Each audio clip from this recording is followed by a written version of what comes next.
Hey guys, Sulfur here. How are you doing? Today we're going to be looking at how to adjust the spacing between the supercharger pulley and the clutch housing. This will cover all of your 55 supercharged Mercedes motors. They're all the same with a electromagnetic clutch that drives the supercharger, so it's not a permanently running supercharger. And what happens over time is the clutch friction material wears and the spacing between the pulley and the clutch housing increases. So there's actually, under high boost or under high engine RPM, the two can slip. So you lose a bit of boost. We don't want that. We want the boost. Boost! So what we're going to do is we are going to adjust the shimming between the pulley and the clutch housing to try and get a nominal sort of gap there, so we don't have slippage and we don't have harsh engagement. So if you go too far and you have it too close, supercharger can be running all the time, causing like weird overboost when you're changing down gears and coming to a stop. Also, it's really harsh on engagement.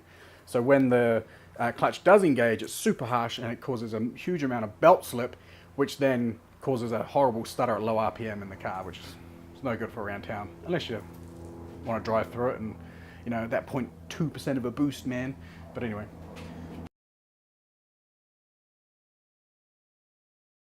Okay, so some of the tools you're going to need are pretty basic. I would advise, if you can, get a shallow 24mm socket and use a torque wrench to do this up, because you really want to make sure you are putting the right amount of pressure into it. Now, from factory, they're done up at something stupid like 180 foot-pounds. Don't need that. 90 foot-pounds, all good. So if you're fairly confident with what sort of pressure you're putting into it, then you can do it by hand with some spanners. So I've got some 24mm spanner, or 24mm and a 22mm as a breaker spanner. You need to stop the clutch housing from spinning. So I'm using this turbo clamp. This is actually perfect size for it. You can use normal regular hose clamps, a couple of them that will fit over it, and other than that, you can get the correct tool, which is from memory. It's a fabric belt, kind of like a oil filter remover. That would probably work for you, but find what you can. If you don't want to scratch it, this is pretty good for not scratching. It does leave one scratch. If you don't slip, you're good. Some feeler gauges to make sure that you're adjusting it correctly. And you need a 19mm spanner or a socket or something like that, so you can undo the adjuster to pull the belt off. And you're pretty good to go. Right, so what I'm first going to do, I've taken off the cover here. This just clips off. We've got the clutch housing here, the pulley here, supercharger pulley, and the belt. Pulling that off is very simple. You can pin this if you want to. However, I've done it a few times now, and I just go ahead and release it. Release the belt and then just gently let off on the adjuster. There's your belt. The belt only goes on one way, but you might want to take a photo if you're not comfortable with remembering how it goes on. It's pretty straightforward.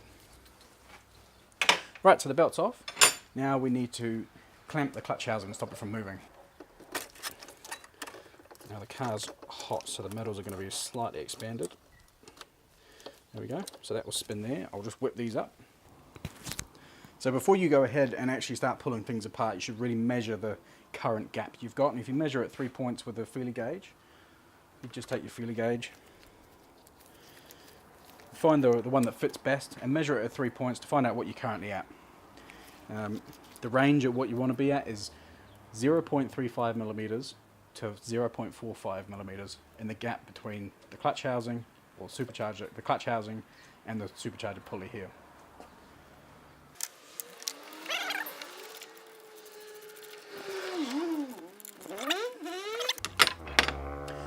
Right, from here we've cranked this up, so that's gonna lock in there. I can just crank this bolt off now. Now we're just gonna see how tight it really is. Make sure that's on there. Okay, it's tight. So I have had this off before, and thank God that it's tight.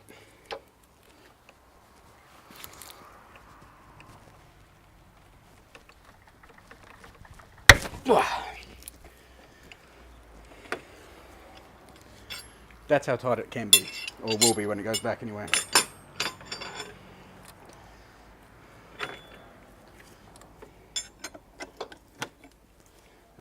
Should be able to do it from hand by here. Unscrew the bolt, make sure you remember where everything comes from. So you've got a bolt, then you've got a washer. It's quite a thick washer.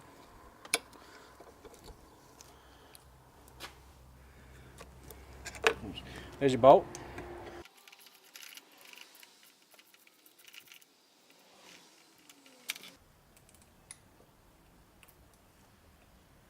Here comes our washer.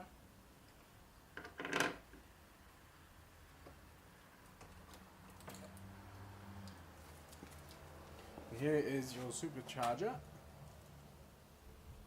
pulley. This is the friction surface. So this is what contacts with the clutch housing. On an untouched car, you should find that there's 3 shims on here. 3 of them. Now, there should be 1 on here because I left 1 on here. There is. Let's just pull that off carefully because we want to reuse it. So there's 1 shim. And I have 2 more, which, because in this case I have actually already taken a couple off, but I've taken too many off, so I'm putting another one back on. So I'm actually going to just pop this back on, give it a little wipe down. All you want to do is carefully, not to bend them or anything. Okay, so I'm putting on a 0.10mm shim. So this should add a bit of spacing there, so now the engagement should be a little less harsh.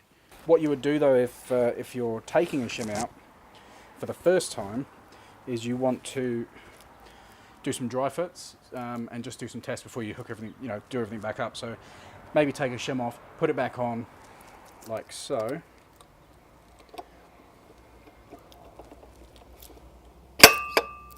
Like so. And do your tests on 3 points between the clutch housing and the pulley. And you want to be within 0.35 to 0.45. I was at 0.35, actually probably just a bit under, and the engagement was too harsh. So now I should be at about 0.42 with the new shim in, and that should fix my issues. You put your bolt back in with the washer, with your spacer, and just lightly do it up and just check your tolerances. Cool. So spacer, bolt.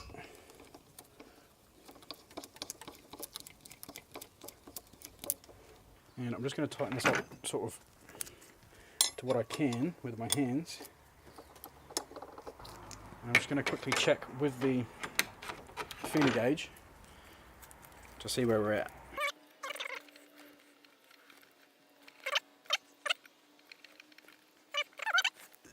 It's still very close to the minimum spec, so I'm going to try this because it doesn't take long to do all this, so I'm going to try it with this shim in. If it's still a bit harsh on engagement, I'll take that shim out in, because this is the thinnest shim that I put in, it's only 0.10, and put a 0.20 shim in. So we're good to do this all back up.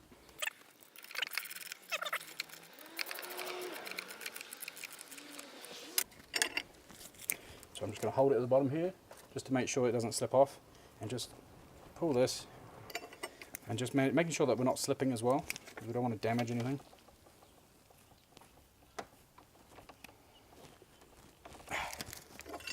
That's about 80 to 100 foot-pounds, somewhere around there. I would guess. You tell me. Right, it's done. We whip this off.